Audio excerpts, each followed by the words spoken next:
Hi friends, welcome to Sheeba's recipes. ഇന്ന് നമുക്ക് super ടേസ്റ്റിൽ വളരെ എളുപ്പത്തിൽ ചെയ്യാൻ പറ്റിയ ചിക്കൻ പെപ്പർ ചുക്ക ഉണ്ടാക്കുന്നത് എങ്ങനെയാണെന്ന് നോക്കാം.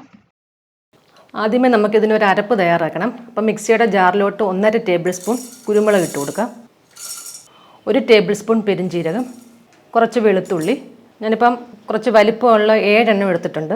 നിങ്ങൾ മീഡിയം സൈസിലൊക്കെ ആണെങ്കിൽ ഒരു 15-16 എണ്ണമൊക്കെ എടുക്കാം.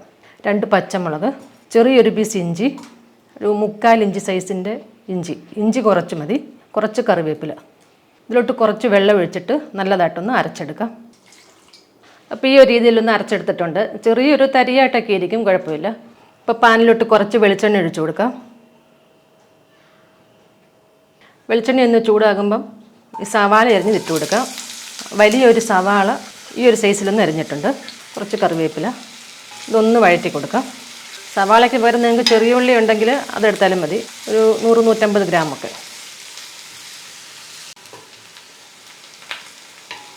ഈ സവാളയുടെ നിറമൊക്കെ കുറച്ചൊക്കെ ഒന്ന് മാറി വരുന്നുണ്ട്, ഇത്രയും മതി. ഇനി ലോ ഫ്ലെയിമിൽ വെക്കണം. ഇതിലോട്ട് 1/4 ടീസ്പൂൺ മഞ്ഞൾപ്പൊടി ഇട്ട് കൊടുക്കാം, 1 ടീസ്പൂൺ മുളക് പൊടി. ലോ ഫ്ലെയിമിൽ തന്നെ ഒന്ന് ഇളക്കി കൊടുക്കാം.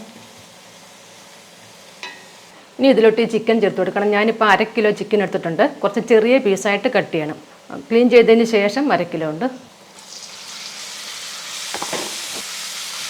ഒന്ന് ഇളക്കി കൊടുക്കാം. ഇതിലോട്ട് കുറച്ച് ഉപ്പും കൂടി ഇട്ട് കൊടുക്കാം, ഒരു 1/2 ടീസ്പൂണൊക്കെ. ഇനി ഇത് ലോ ഫ്ലെയിമിൽ ഒന്ന് അടച്ച് വെച്ച് വേവിക്കാം. ഇതിപ്പോൾ ഒരു 5-6 മിനിറ്റൊക്കെ ആയിട്ടുണ്ട്. ഇനി ഇതിലോട്ട് നമ്മൾ ഈ അരച്ച് വെച്ചില്ലേ, അത് ഇട്ട് കൊടുക്കാം. നല്ലതായിട്ടൊന്ന് ഇളക്കി കൊടുക്കാം.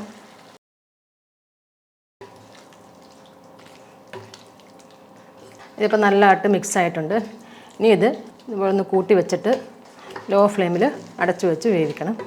ഇങ്ങനെ ഒരു 10-12 മിനിറ്റെങ്കിലും വേണ്ടി വരും. ഇടയ്ക്കൊന്ന് ഇളക്കിയിട്ട് കൊടുക്കണം. അപ്പോൾ നമ്മൾ നേരത്തെ 1/2 ടീസ്പൂണേ ഉപ്പിട്ട് കൊടുത്തിട്ടുള്ളായിരുന്നു. അപ്പോൾ കുറച്ചും കൂടി ഉപ്പിടാം, ഒരു 1/4 ടീസ്പൂൺ കൂടി ഇട്ടിട്ടുണ്ട്. പിന്നെ നിങ്ങൾ നോക്കിയിട്ട് ലാസ്റ്റ് വേണമെങ്കിൽ ചേർത്താൽ മതി. നല്ലതായിട്ട് ഇളക്കിയിട്ട് തിരിച്ചും ലോ ഫ്ലെയിമിൽ തന്നെ അടച്ചു വെച്ച് വേവിക്കുക. അപ്പോൾ ഇങ്ങനെ ഇടയ്ക്കിടയ്ക്ക് ഇളക്കി കൊടുക്കണം, ഇല്ലെങ്കിൽ ചിലപ്പം അടിക്ക് പിടിക്കും. ഇതിൽ വെള്ളം ഒട്ടും ഒഴിക്കണ്ട.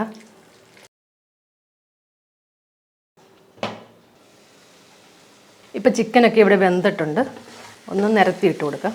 അപ്പോൾ അതിന് മുമ്പ് ഇതിലോട്ട് ശകലം ലെമൺ ജ്യൂസ് ഒഴിച്ച് കൊടുക്കണം. ഒരു 1/2 ടീസ്പൂണോ 1/4 ടീസ്പൂണോ ഒക്കെ വരുന്ന പോലെ. ഞാൻ ചെറിയൊരു പീസായിപ്പോൾ എടുത്തേക്കുന്നത്. കുറച്ച് കറിവേപ്പില ഇടയ്ക്കിടയ്ക്കൊക്കെ ഒന്ന് ഇളക്കിയിട്ട് കൊടുക്കണം. പഴയ നല്ലൊരു മണമൊക്കെ വരുന്നുണ്ട്. അപ്പോൾ ഇത് കുറച്ചും കൂടെയൊക്കെ ഒന്ന് ഡ്രൈ ആയിട്ട് വരട്ടെ. ഇടയ്ക്കിടയ്ക്കൊക്കെ ഒന്ന് ഇളക്കിയിട്ട് കൊടുക്കണം. ഇപ്പോൾ ചിക്കനൊക്കെ ഇവിടെ നല്ലതായിട്ട് ഡ്രൈ ആയിട്ടുണ്ട്. കളറൊക്കെ കുറച്ചും കൂടെ ഒന്ന് മാറിയിട്ടുണ്ട്. ഇനി ഇതിലോട്ട് കുറച്ച് മല്ലിയിലയും ഇട്ട് കൊടുക്കാം. മല്ലിയില ഇഷ്ടമില്ലാത്തവർ ഇടണ്ട, കുഴപ്പമില്ല. ഞാനിപ്പോൾ ലോ ഫ്ലെയിമിൽ ഒരു 5 മിനിറ്റ് നേരമൊക്കെ ഇങ്ങനെ വെച്ചായിരുന്നു, ഇത് ഡ്രൈ ആകാൻ വേണ്ടി, ഒന്നും കൂടെ ഒന്ന് ഫ്രൈ ആകാൻ വേണ്ടി. പിന്നെ ഒന്ന് ഇളക്കിയെടുക്കാം. നല്ല രുചിയുള്ളൊരു ചിക്കൻ ചുക്ക ഇത്. പിന്നെ നമുക്ക് ഫ്ലെയിം ഓഫ് ചെയ്യാം. അപ്പോൾ എല്ലാവരും ഉറപ്പായിട്ടും ഒന്ന് ട്രൈ ചെയ്ത് നോക്കണം. വീഡിയോ ഇഷ്ടമായെങ്കിൽ ലൈക്ക് ചെയ്യാനും ഷെയർ ചെയ്യാനൊന്നും മറക്കരുത്. പിന്നെ നിങ്ങളുടെ കമൻസും ഒക്കെ അറിയിക്കണേ. Thank you.